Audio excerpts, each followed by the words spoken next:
I gently hugged my granddaughter, still unable to find the words. I'm sorry. Your mom is. In a trembling voice, I told her that her mom had gone far away. It was a reality too painful for a girl of only 10 years old. Whatever her reaction was, I was determined to accept it. When my granddaughter learned what had happened to her mother, she suddenly broke the picture frame in the living room.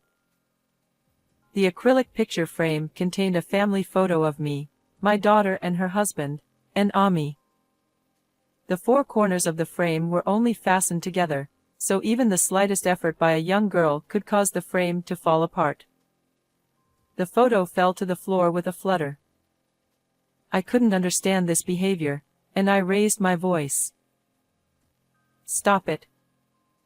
Isn't this a cherished memory of our family vacation? Because my mom said look at the back of this. She seemed unfazed and picked up the photo that had fallen out of her hands. She is a mysterious girl with an innocent smile, but sometimes acts and speaks in a strangely mature way. Could it be that the spirit of her daughter appeared here and told her granddaughter to do so? No. She told me to look at the back of this picture if something happened to her. She smiled and held out the picture to me. I looked at the picture with a sense of wonder, not knowing what she was talking about. My name is Sherry Moore, and not long ago I was the president of a clothing brand.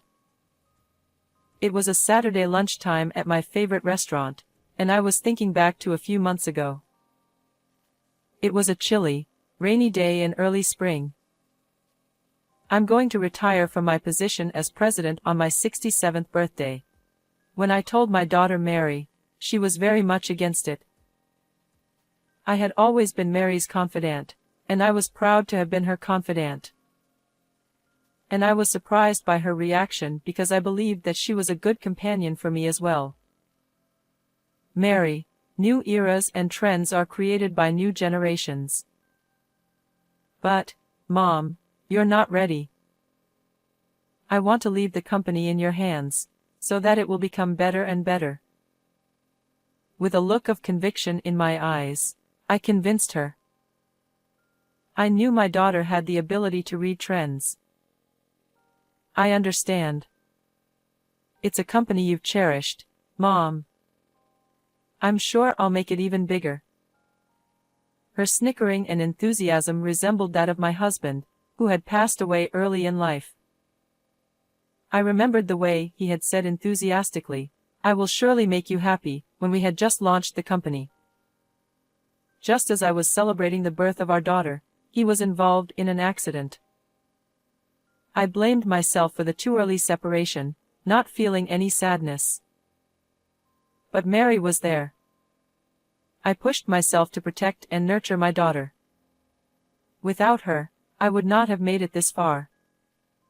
I raised my daughter single-handedly, and I also managed a company while working hard to make a living. I am relieved that I managed to send my daughter to college. Her back, which was unreliable when she was little, is now a little taller and more dependable than mine. She is now working hard for the company every day. She still consults with me on various matters when she is unsure or confused.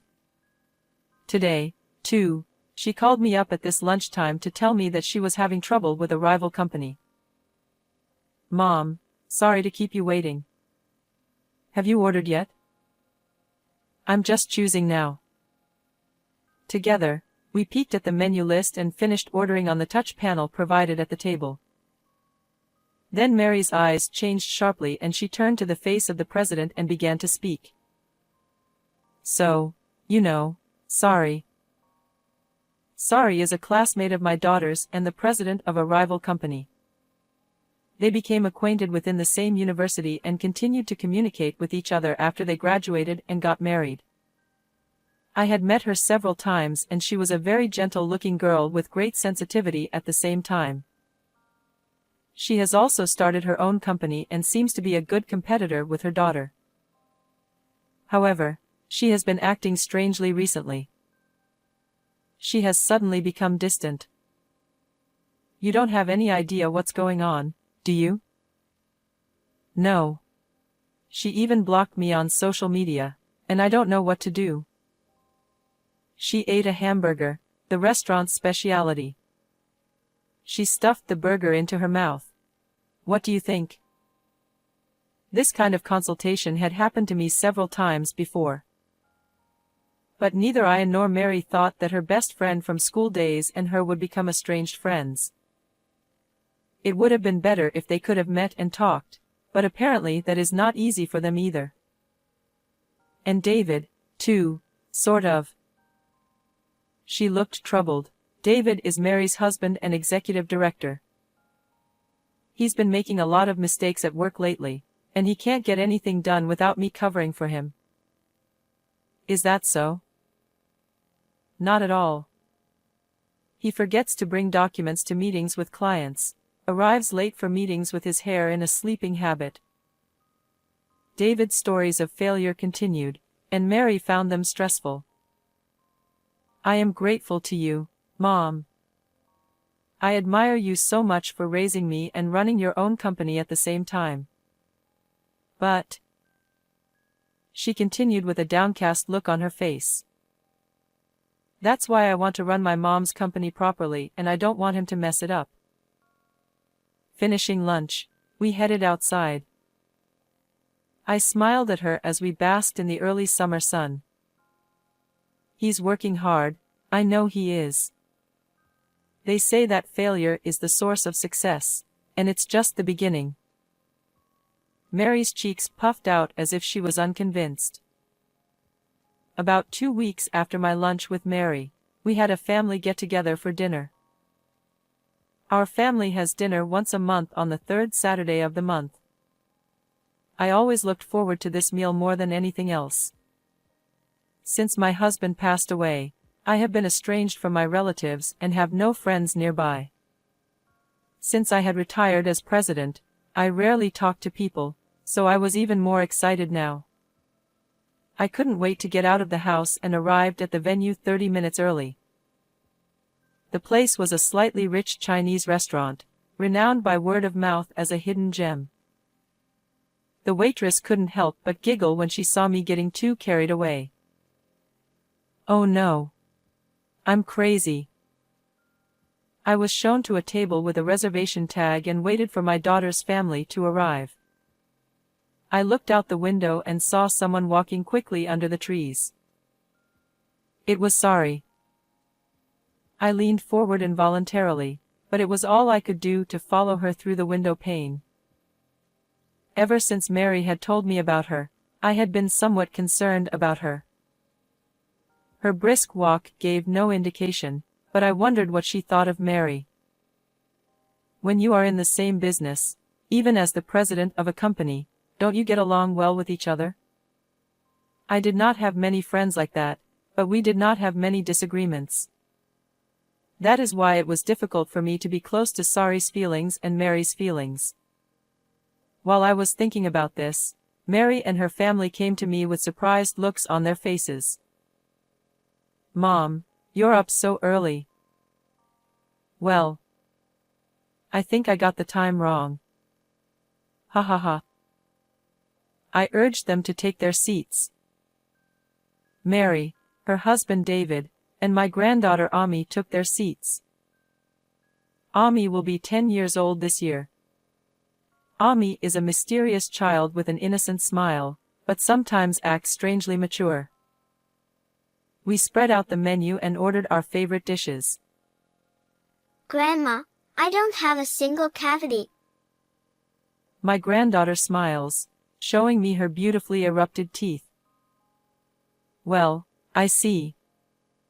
You're doing a great job brushing your teeth. Yes. I brush my teeth in the morning and at night. Ami turned her head away from her chest. She looked so cute that I felt relaxed watching her. Dad, you're an adult and you have 6 cavities. She glanced at David and giggled. Hey, don't tease the grown-ups too much. As he said this, he too smiled, I had heard that David had been making a lot of mistakes at work, and I had expected him to be depressed or something. However, he showed no such signs and was smiling from beginning to end. I was worried that he and Mary might not be getting along well, but they were chatting and laughing. You brush your teeth too, Dad. I do. I even use an electric toothbrush. The three family members seemed to be enjoying each other's company, laughing at each other's trivial talk. I thought that I didn't have to take Mary's words so seriously. Meanwhile, the food arrived. On the table were the dishes the four of us had chosen, as well as stir-fried rice noodles, stir-fried green vegetables, and a large plate of salad. Eat a lot of food, everyone. Mom. We can't eat this much. Don't worry about it. You don't have any likes or dislikes, do you, Ami? I don't like green pepper. Is there green peppers in this stir-fry? When she looked at the food suspiciously, David laughed funny. Even you don't like green peppers, Dad. I know that. The kid pointed out my son-in-law, and Mary and I both went funny and laughed. I thought I saw an unexpected side of David. Oh, no, that's not true. He laughed shyly and began to eat his rouleau rice. In the midst of the friendly atmosphere, I looked around the restaurant. The restaurant was crowded with customers, probably because it was lunchtime. The waitresses were busily setting up tables and showing customers around. In the kitchen, frying pans were dancing and dishes were being prepared one after another. A well-built man who seemed to be the head chef. Xiao Lan Bao at table 7. He raised his voice. A female waitress heard this and quickly brought the food to the table. It seemed to convey the restaurant's policy of delivering the food while it is still hot. This is a nice restaurant. The food is excellent, I said after taking a sip of tea. Yes, it has a nice atmosphere. But I think my wife's cooking is the best. Hey, what are you saying? She said with a shy laugh, but she seemed a little happy. What a smiling sight, I thought, and then my granddaughter opened her mouth. Liar. At that moment, the adults present froze. I could no longer hear the bustle in the restaurant, and a strange quietness overtook me, as if the sound had disappeared. The three adults stared at Ami. Ami, what did you just say? I asked my granddaughter with a drawn-out smile. I said Dad's a liar. He always leaves Mom's dishes uneaten. No, no. It's because I eat too many snacks before dinner. As he awkwardly defended himself, Ami gave him a skeptical look.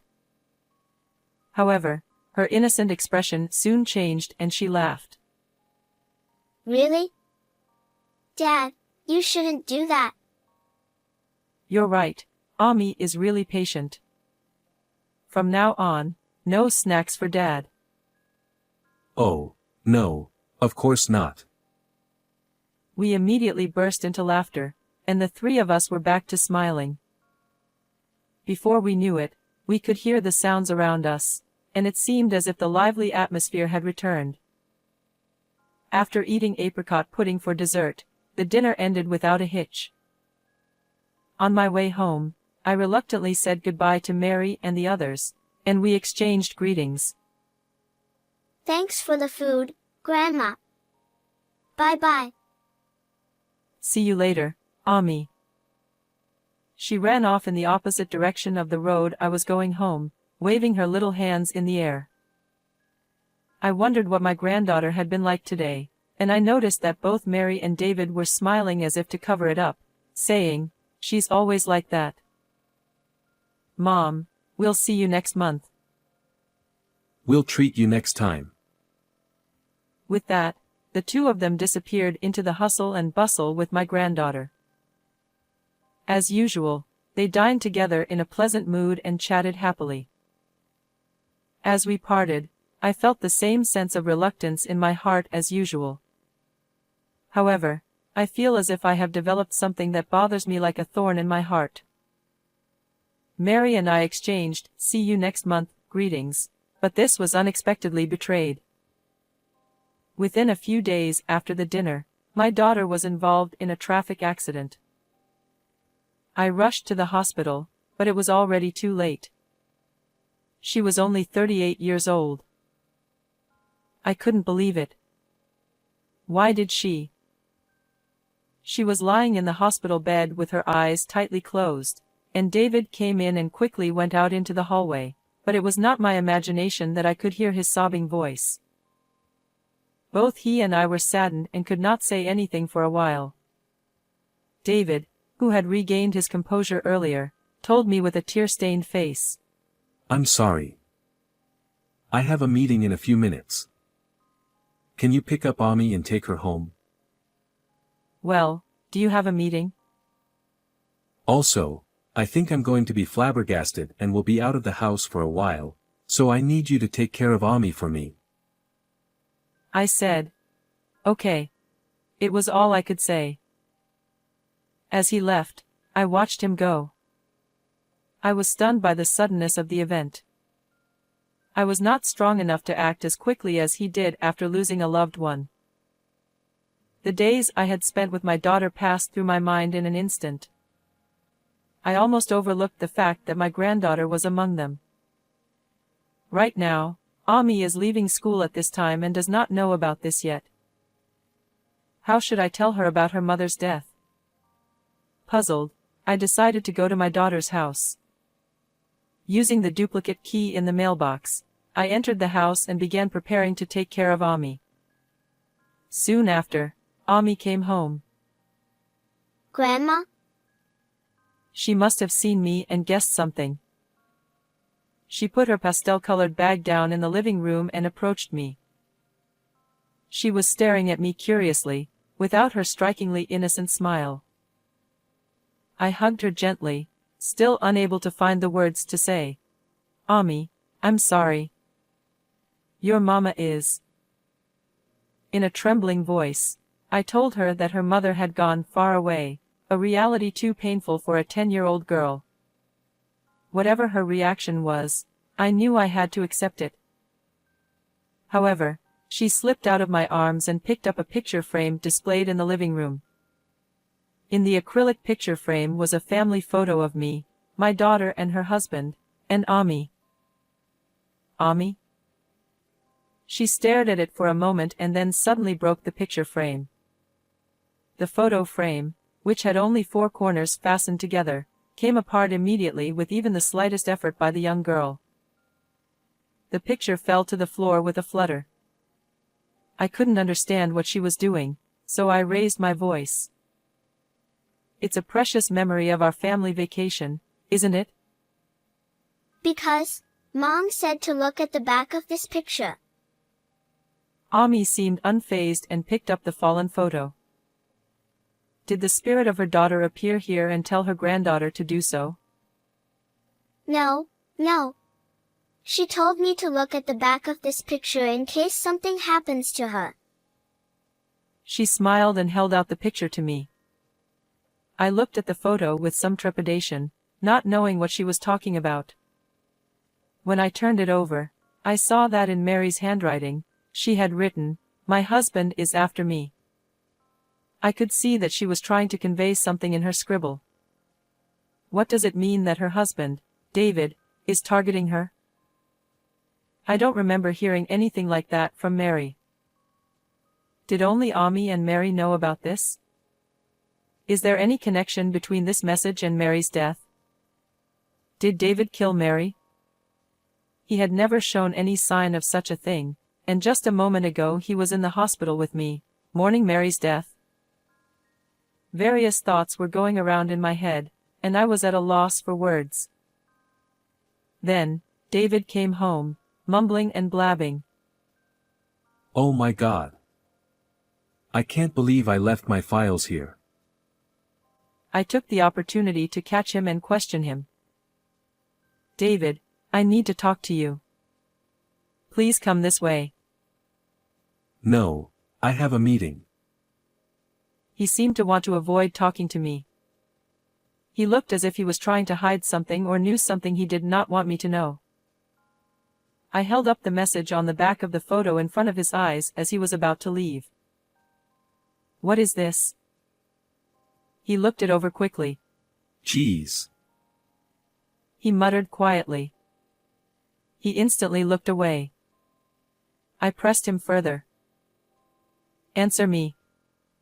These letters are written by Mary. I don't know. My wife is dead, and what is this naughty prank? Mary told Ami to look at this if something happened to her. How come you don't know? Mary gave Ami a message. He was obviously upset and his eyes were glazed over, and gradually he began to sweat as well.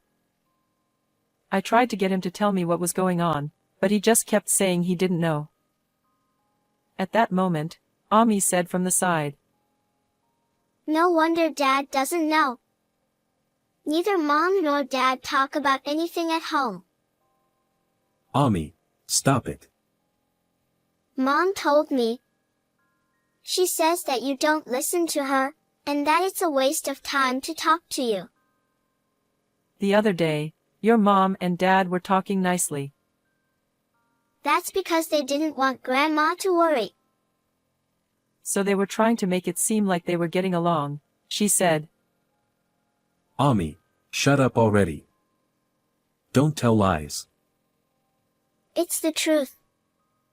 You're the liar. Who is the liar? David was furious and pumped his fist in the air. I jumped on him, knowing that he was going to hit my granddaughter. Don't you dare touch Ami. Let her go. He raised his fist and slammed it down on my back. Ow. Grandma. I fell to the floor with a dull thud, and Ami approached me and looked into my face worriedly, tears threatening to spill from her moist eyes. If I didn't do anything, David would beat the shit out of both of us. He was mumbling something, his face turning red and his shoulders shaking. It's her fault. All of it, all of it. I didn't know who he was talking about. Anyway, I got up and urged Ami to go outside. Oh no, Grandma, you have to go out with me. Finally, tears spilled from her eyes. My granddaughter hugged me and started crying, while David was still mumbling something. I held my aching back and crawled to the front door. David noticed it, and said to me, I won't let you go. With that he took a pair of scissors that were close at hand and chased after me. I was only a few steps away from the front door, but I couldn't get there in time. I held Ami as if to protect her. Somebody help me. I shouted. That was when the door suddenly opened and someone jumped in. Hey! With a booming shout, Sari appeared.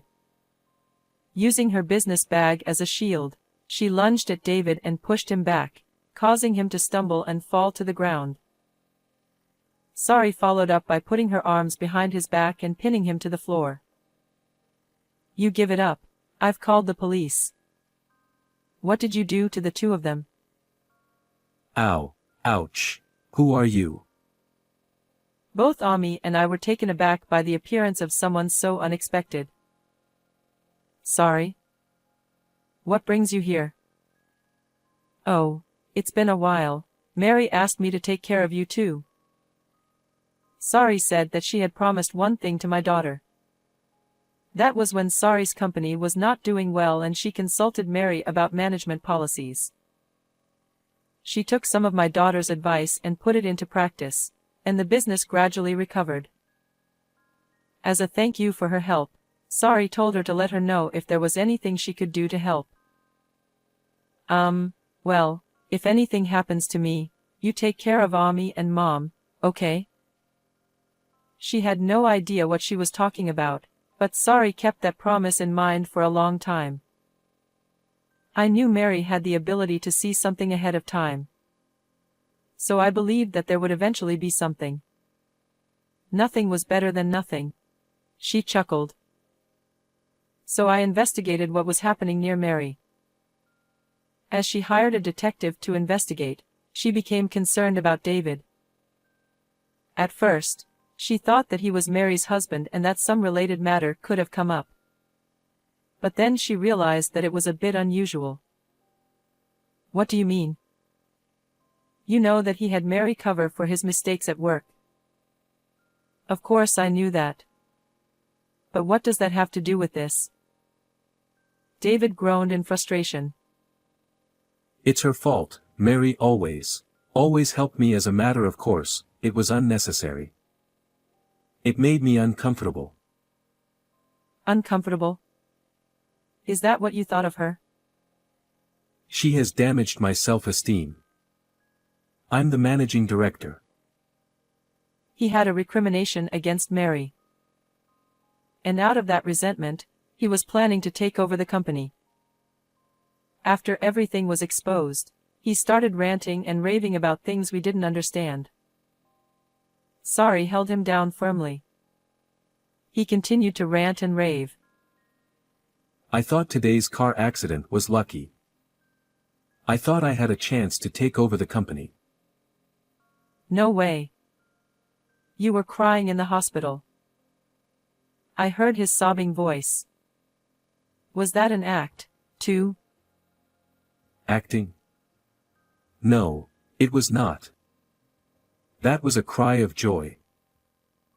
Instead of mourning my daughter's death, he was secretly rejoicing at the opportunity to take over the company, and that was why he was shedding tears. His character was truly twisted. I was shocked and speechless. But my granddaughter said clearly, You're disgusting. You're not my dad. Just then, we heard the sound of a police car arriving. A strong police officer entered through the open front door, followed by a slender, middle-aged police officer. David was seized by the strong police officer and dragged away. We explained the situation to the middle-aged police officer. Sorry, I don't know how you managed to rush him. Despite appearances, I used to do karate as a child. Immediately after, the police officer warned her not to do anything dangerous. For a while after that, Ami and I lived together. At her funeral, we received messages of condolence from business partners and friends, and Sari also attended the ceremony. I am so glad that we were able to send her off together. David was interviewed by the police, and when I saw him again a few days later, he looked a bit worn out. I had a large bruise on my back where he had hit me, and on Sari's recommendation, I went to the hospital and had a medical certificate written and submitted where it should be submitted. I don't know if it was a result of that or not, but David was found guilty of assault. I think he is in jail right now, and I have decided to adopt Ami and raise her myself. I felt like I didn't have the strength or energy to do so. However, I could not collapse for Ami's sake, and I had to protect this child Mary had left behind. I think I'll hang on for a while longer. I vowed to myself secretly, staring at my granddaughter's sleeping face. After the funeral, I accepted an invitation from Sari and went to a stylish cafe near her office. There she told me that she had not really disliked Mary.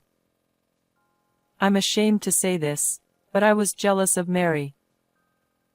Jealous? Why? Because I realized that no matter how hard I tried, I couldn't beat her. She became convinced of this when they discussed management policies. I was so jealous and frustrated that I ended up blocking her on social media and keeping her away from me. She told me that much and took a sip of her latte. But she continued. The truth is, deep down I respected her.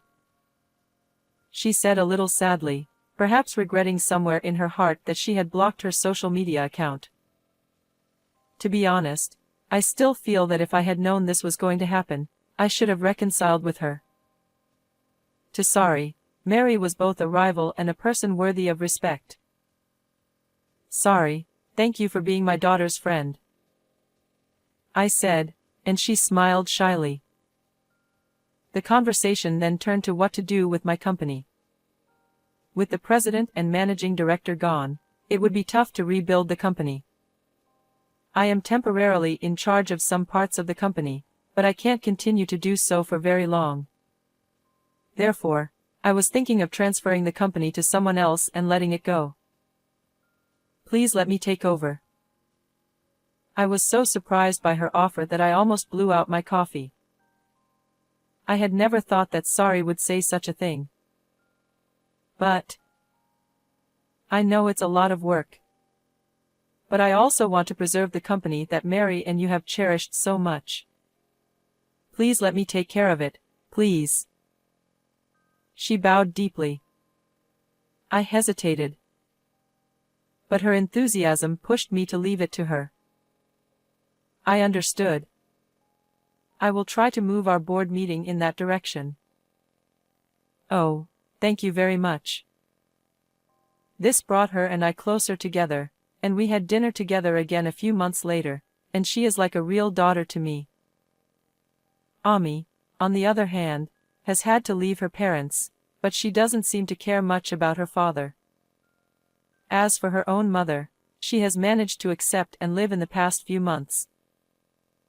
Actually, I still can't believe my daughter's death either, but I still decided to look forward and live my life. Around this time, Sari also comes to our house to visit and pray over Mary's remains. She also became good friends with Ami and they started going out together more often. At the restaurant where she had lunch with Mary, today the three of us are enjoying a date together. Sorry, I don't have a single cavity. Ami deflected her chest. I do hope that these casual days will continue. What did you think of this story? Please subscribe to our channel. See you in the next video.